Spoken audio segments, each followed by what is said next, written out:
ಅನಂತ್ ಅಂಬಾನಿ ರಾಧಿಕಾ ಮರ್ಚೆಂಟ್ ಮದುವೆ ವೈಭವದ್ದೇ ವಿಡಿಯೋಗಳು. ಏಷ್ಯಾದ ಅತ್ಯಂತ ಶ್ರೀಮಂತ ಉದ್ಯಮಿ ಮುಖೇಶ್ ಅಂಬಾನಿಯ ಮಗ ಅನಂತ್ ಅಂಬಾನಿ ಮತ್ತು ರಾಧಿಕಾ ಮದುವೆ ಅದ್ಧೂರಿಯಾಗಿ ನಡೆದಿದೆ. ಮುಂಬೈನ ಜಿಯೋ ವರ್ಲ್ಡ್ ಸೆಂಟರ್ನಲ್ಲಿ ಅದ್ಧೂರಿ ಸಮಾರಂಭ ನಡೆಸಲಾಯಿತು.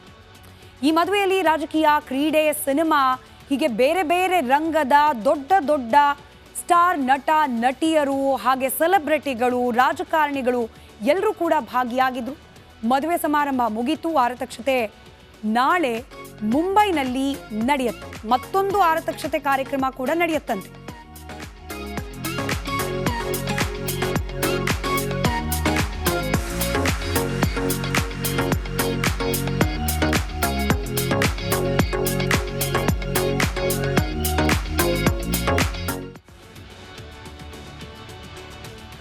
ಅದ್ಧೂರಿ ಮದುವೆಯಾದ ನಂತರದಲ್ಲಿ ಆರತಕ್ಷತೆ, ಅದರಲ್ಲೂ ಎರಡೆರಡು ಆರತಕ್ಷತೆ ಸಂಭ್ರಮ ದೃಶ್ಯಗಳಂತೂ ಕಣ್ಣು ಕೋರೈಸೋ ರೀತಿಯಲ್ಲಿ ವೈಭವ. ಮದುವೆಯನ್ನ ಯಾವ ರೀತಿ ವೈಭವದಲ್ಲಿ ಮಾಡಬಹುದು ಅನ್ನೋದಕ್ಕೊಂದು ಹೊಸ ಎಕ್ಸಾಂಪಲ್ ಅನ್ನ ಸೆಟ್ ಮಾಡಿದ್ದಾರೆ ಅಂಬಾನಿ ಮನೆಯ ಈ ಮದುವೆಯ ಮೂಲಕ. ಇನ್ನು ಇಷ್ಟೆಲ್ಲ ವಿದ್ಯಮಾನಗಳ ಬಗ್ಗೆ ಗಮನ ಕೊಟ್ಟ ಮೇಲೆ ರಾಜಕೀಯ ಯಾವ ರೀತಿಯಾಗಿ ಪುರಿ ಜಗನ್ನಾಥ ಭಂಡಾರದ ರತ್ನ ಭಂಡಾರದ ಸುತ್ತಕೊಳ್ತು ಅನ್ನೋದನ್ನು ಕೂಡ ಕ್ವಿಕ್ಕಾಗಿ ಗಮನಿಸ್ಬಿಡೋಣ. ನಾನು ಆಗಲೇ ಹೇಳ್ತಾ ಇದ್ದ ಹಾಗೆ ಲೋಕಸಭಾ ಚುನಾವಣೆ ಸಂದರ್ಭದಲ್ಲೂ ಕೂಡ ಪುರಿ ಜಗನ್ನಾಥ ದೇವಸ್ಥಾನದ ರತ್ನ ಭಂಡಾರದ ಬಗ್ಗೆ ಉಲ್ಲೇಖಗಳಾಗಿತ್ತು. ಸದ್ಯ ಜಗನ್ನಾಥ ದೇವಸ್ಥಾನದ ನೆಲಮಾಳಿಗೆಯಲ್ಲಿರುವ ರತ್ನ ಭಂಡಾರದ ಕೀಲಿ ಕಳೆದುಕೊಂಡಿತ್ತು. ಅದಾಗಿ 6 ವರ್ಷದಿಂದಲೂ ಕೂಡ ಅದನ್ನು ಹುಡುಕೋ ಪ್ರಯತ್ನ ಆದರೂ ಕೂಡ ಸಿಕ್ಕಿರಲಿಲ್ಲ. ಅದೇ ಕೀಲಿ ಬಗ್ಗೆ ನರೇಂದ್ರ ಮೋದಿ ಅವರು 2024 ಅಂದರೆ ಕಳೆದ ಲೋಕಸಭಾ ಚುನಾವಣೆಯ ಪ್ರಚಾರ ಭಾಷಣದ ಸಂದರ್ಭದಲ್ಲೂ ಕೂಡ ಉಲ್ಲೇಖ ಮಾಡಿದ್ರು. ಬೇಕಂತಲೇ ಕೀಲಿಕೈಯನ್ನ ಕಳೆದು ಹಾಕಲಾಗಿದೆ, ಕಳೆದು ಹೋಗಿರುವ ಕೀಲಿಕೈ ತಮಿಳುನಾಡಿನಲ್ಲಿದೆ ಅಂತ ಹೇಳುವ ಮೂಲಕ ನವೀನ್ ಪಟ್ನಾಯಕ್ ಹಾಗೆ ಅವರ ಆಪ್ತ ಪಾಂಡ್ಯನ್ ವಿರುದ್ಧವಾಗಿ ಮಾತಿನ ಚಡಿಯೇಟನ್ನ ಕೊಟ್ಟಿದ್ರು ನರೇಂದ್ರ ಮೋದಿ. ಆ ದಿನ ಚುನಾವಣಾ ಪ್ರಚಾರದ ಸಂದರ್ಭದಲ್ಲಿ ನರೇಂದ್ರ ಮೋದಿ ಅವರು ಪ್ರಸ್ತಾಪ ಮಾಡಿದ ಅಂಶಗಳು ಯಾವ ರೀತಿ ಇತ್ತು ಮತ್ತೊಮ್ಮೆ ಗಮನಿಸಿ. ನರೇಂದ್ರ ಮೋದಿ ಅವರ ಮಾತು ಪುರಿ ಜಗನ್ನಾಥನ ರತ್ನ ಭಂಡಾರದ ಕುರಿತಾಗಿ. बीजेडी सरकार में जगन्नाथ जी का मंदिर भी सुरक्षित नहीं बचा है।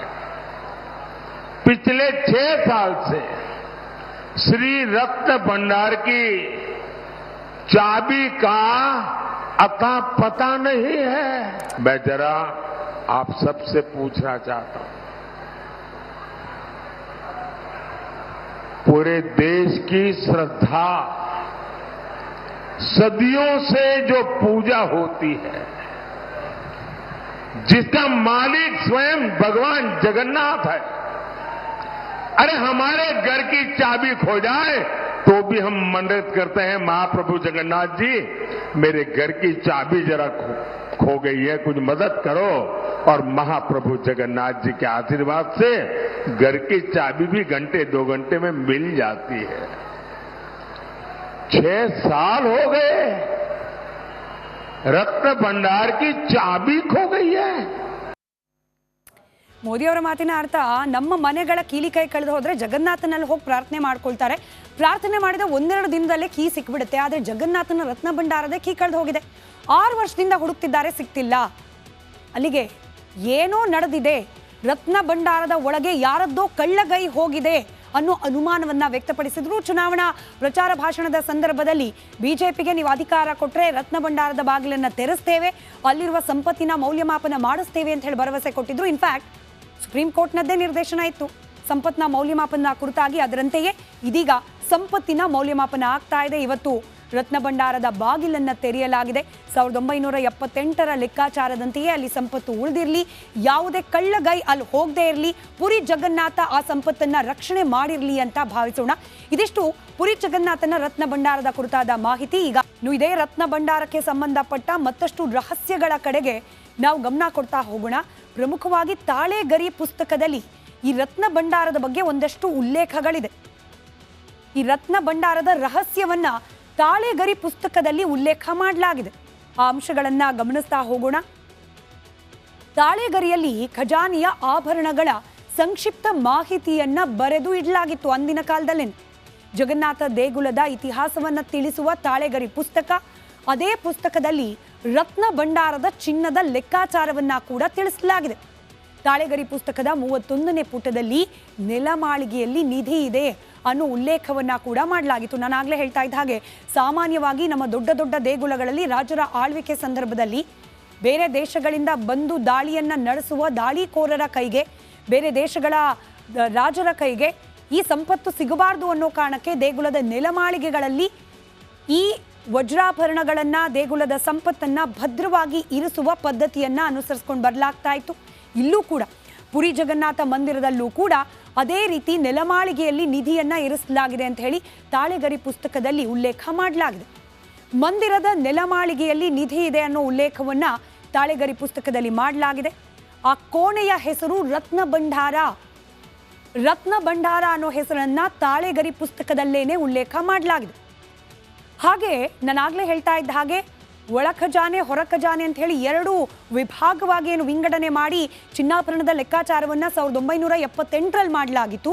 ಅದೇ ರೀತಿ ತಾಳೆಗರಿ ಪುಸ್ತಕದಲ್ಲೂ ಕೂಡ ಈ ರತ್ನ ಭಂಡಾರಕ್ಕೆ ಹೊರ ಕೋಣೆ, ಒಳ ಕೋಣೆ ಎಂಬ ಎರಡು ಕೋಣೆಗಳಿದೆ ಅನ್ನೋದನ್ನ ಉಲ್ಲೇಖ ಮಾಡಲಾಗಿದೆ. ಹೊರಕೋಣೆಯಲ್ಲಿ ದೇವರಿಗೆ ಪ್ರತಿನಿತ್ಯ ಬಳಸುವ ಆಭರಣಗಳನ್ನು ಇರಿಸಲಾಗಿದ್ದು, ಒಳಕೋಣೆಯಲ್ಲಿ ದಿನನಿತ್ಯ ಬಳಸದ ಮತ್ತಷ್ಟು ಹೆಚ್ಚುವರಿಯಾದ ಚಿನ್ನಾಭರಣಗಳನ್ನು ಇರಿಸಲಾಗಿದೆ ಅಂತ ಹೇಳಿ ಉಲ್ಲೇಖ ಮಾಡಲಾಗಿದೆ. ಈಗೇನು ಆಡಳಿತ ಮಂಡಳಿ ಕೀಲಿ ಕೈ ಕಳೆದು ಹೋಗಿತ್ತು ಅಂತ ಹೇಳ್ತಾ ಇತ್ತು, ಇದು ಕೇವಲ ಹೊರ ಮಾಳಿಗೆಯದ್ದು, ಹೊರ ಕೋಣೆಯದ್ದು. ಇದರ ಕೀಲಿ ಕೈ ಕಳೆದು ಹೋಗಿದೆ ಅಂತ ಹೇಳಿ ದೇವಸ್ಥಾನದ ಆಡಳಿತ ಮಂಡಳಿ ತಿಳಿಸಿತ್ತು. ಹಾಗೆ ಒಳ ಕೋಣೆಯಲ್ಲಿ ಬಾಕಿ ಉಳಿದಿರುವ ಹೆಚ್ಚುವರಿ ಚಿನ್ನಾಭರಣಗಳಿತ್ತು. ಈಗ ಎರಡನ್ನೂ ಕೂಡ ತೆಗೆದು ಮೌಲ್ಯಮಾಪನ ಮಾಡುವ ಕಾರ್ಯವನ್ನು ಮಾಡಲಾಗ್ತಾ ಇದೆ. ಇದಿಷ್ಟು ರತ್ನ ಭಂಡಾರದ ಕುರಿತಾದ ಅಂಶಗಳು. ಅದರಲ್ಲೂ ಈಗಿನದಲ್ಲ, ತಾಳೆಗರಿಯಲ್ಲಿ ಉಲ್ಲೇಖ ಮಾಡುವ ದಿನಗಳಿಂದಲೇ ಈ ರತ್ನ ಭಂಡಾರದ ಬಗ್ಗೆ, ಅಲ್ಲಿರುವ ಸಿರಿ ಸಂಪತ್ತಿನ ಬಗ್ಗೆ ಉಲ್ಲೇಖ ಮಾಡಲಾಗಿದೆ. ಇನ್ನು ಈ ದೇವಸ್ಥಾನದ ಮೇಲೆ ಆದ ದಾಳಿಗಳ ಬಗ್ಗೆ ಕೂಡ ನಾವು ತಿಳ್ಕೊಂಡ್ಬಿಡೋಣ. ನಮಗೆ ಗೊತ್ತಿರೋ ಹಾಗೆ ಪರಕೀಯರು ಬಂದು ದಾಳಿ ಮಾಡಿದ ಸಂದರ್ಭದಲ್ಲೆಲ್ಲ ಕೂಡ ನಮ್ಮ ಸಂಪತ್ಭರಿತವಾದ ದೇಗುಲಗಳಿಲ್ದಿದ್ದ ಚಿನ್ನಾಭರಣಗಳನ್ನು, ವಜ್ರ ವೈಡೂರ್ಯಗಳನ್ನು, ಹಾಗೆ ಎಷ್ಟೋ ವಿಗ್ರಹಗಳನ್ನು ಕೂಡ ದೋಚಿ ಪರಾರಿಯಾಗಿದ್ರು ಆಗಿನ ದಾಳಿಕೋರರು. ಅದೇ ರೀತಿ ಈ ಪುರಿ ಜಗನ್ನಾಥ ದೇಗುಲದ ಮೇಲೂ ಕೂಡ ಅನೇಕ ಬಾರಿ ದಾಳಿಗಳಾಗಿವೆ. ಕ್ವಿಕ್ಕಾಗಿ ಆ ಅಂಶಗಳನ್ನು ಕೂಡ ಎಷ್ಟು ಬಾರಿ, ಯಾವ ಸಂದರ್ಭದಲ್ಲಿ, ಯಾರ್ಯಾರು ದಾಳಿಯನ್ನು ಮಾಡಿದ್ರು ಅನ್ನೋದನ್ನು ಕೂಡ ಗಮನಿಸ್ತಾ ಹೋಗೋಣ. 1340ರ ದಶಕದಿಂದ ಪ್ರಾರಂಭ ಮಾಡಿ 1340ನೇ ಇಸ್ವಿಯಲ್ಲಿ ಸುಲ್ತಾನ್ ಇಲಿಯಾಸ್ ಖಾನ್ ಈ ದೇಗುಲದ ಮೇಲೆ ದಾಳಿಯನ್ನ ಮಾಡಿರುವ ಬಗ್ಗೆ ಇತಿಹಾಸ ಪುಟಗಳಲ್ಲಿ ಉಲ್ಲೇಖ ಇದೆ. 1340 ಅದಾಗಿ 20 ವರ್ಷಗಳ ನಂತರ ಅಂದರೆ 1360ರಲ್ಲಿ ಸುಲ್ತಾನ್ ಫಿರೋಜ್ ಶಾ ತುಘಲಕ್ ಆತನಿಂದಲೂ ಕೂಡ ಪುರಿ ಜಗನ್ನಾಥ ಮಂದಿರದ ಮೇಲೆ ದಾಳಿ ಮಾಡಲಾಗುತ್ತೆ. 1509ರಲ್ಲಿ ಸುಲ್ತಾನ್ ಅಲ್ಲಾವುದ್ದೀನ್ ಹುಸೇನ್ನಿಂದಲೂ ಕೂಡ, ಆತನ ಸೈನ್ಯದಿಂದಲೂ ಕೂಡ ಪುರಿ ಜಗನ್ನಾಥ ಮಂದಿರದ ಮೇಲೆ ಅಟ್ಯಾಕ್ ಆಗಿದೆ. 1568ರಲ್ಲಿ ಅಫ್ಘಾನ್ ದಾಳಿಕೋರರ ಕಾಲಾ ಪಹಾಡ್ ಅನ್ನೋ ಸೈನ್ಯದಿಂದ ಕೂಡ ದೇಗುಲದ ಮೇಲೆ ದಾಳಿಯಾಗಿದೆ. 1592ರಲ್ಲಿ ಸುಲ್ತಾನ್ ಉಸ್ಮಾನ್ ಮತ್ತು ಸುಲೇಮಾನ್ ಹಾಗೂ ಆತನ ಸೈನ್ಯದ ತಂಡದಿಂದ ಈ ದೇಗುಲದ ಮೇಲೆ ಅಟ್ಯಾಕ್ ಆಗಿದೆ. 1601ರಲ್ಲಿ ಮಿರ್ಜಾ ಖುರೇಮ್ ದಾಳಿಯನ್ನು ನಡೆಸಿದ. 1608ರಲ್ಲಿ ಸುಬೇದಾರ್ ಹಾಶಿಮ್ ಖಾನ್ ದಾಳಿಯನ್ನು ನಡೆಸಿರೋದ್ರ ಬಗ್ಗೆ ಇತಿಹಾಸದ ಪುಟದಲ್ಲಿ ಉಲ್ಲೇಖ ಇದೆ.